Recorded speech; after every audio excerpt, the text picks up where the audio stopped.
نحمده ونصلي على رسوله الكريم اما بعد بسم اللہ الرحمن الرحیم۔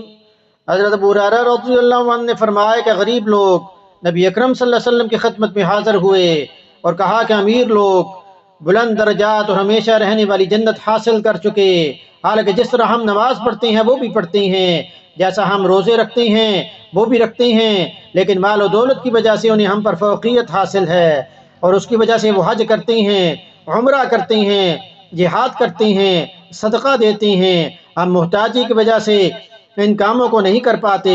اس پر آپ صلی اللہ علیہ وسلم نے فرمایا کہ لو میں تمہیں ایک ایسا عمل بتاتا ہوں، اگر تم اس کی پابندی کرو گے تو جو لوگ تم سے آگے بڑھ چکے ہیں انہیں تم پا لو گے اور تمہارے مرتبہ تک پھر کوئی نہیں پہنچ سکتا، اور تم سب سے اچھے ہو جاؤ گے سوائے ان کے جو یہی عمل شروع کر دیں۔ ہر نماز کے بعد 33 مرتبہ سبحان اللہ، الحمدللہ اور اللہ اکبر کہا کرو۔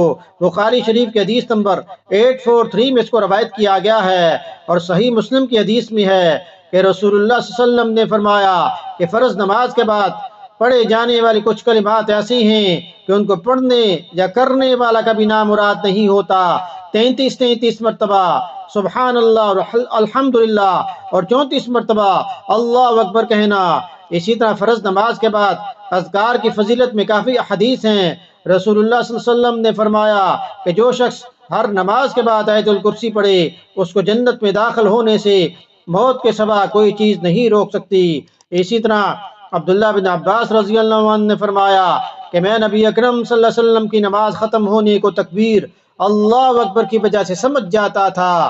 تو اللہ پاک ہمیں یہ ذکر اذکار کرنے کی توفیق عطا فرمائیں، صحیح معنوں میں مواحد بنائیں، ہر لہجہ مومن کی نئی آن نئی شان، گفتار میں کردار میں اللہ کی برہان، قہاری و غفاری و قدوسی و جبروت، یہ چار عناصر ہوں تو بنتا ہے مسلمان۔ جس سے جگر لالا میں ٹھنڈک ہو وہ شبنم، دریاؤں کے دل جس سے دہل جائیں وہ طوفان۔ یہ راز کسی کو نہیں معلوم کہ مومن قاری نظر آتا ہے حقیقت میں ہے قرآن۔ حدیث سننے کے بعد اسے شیئر بھی کریں تاکہ یہ آپ کے لیے صدقہ جاریہ بن جائے۔ وما علینا الا البلاغ المبین۔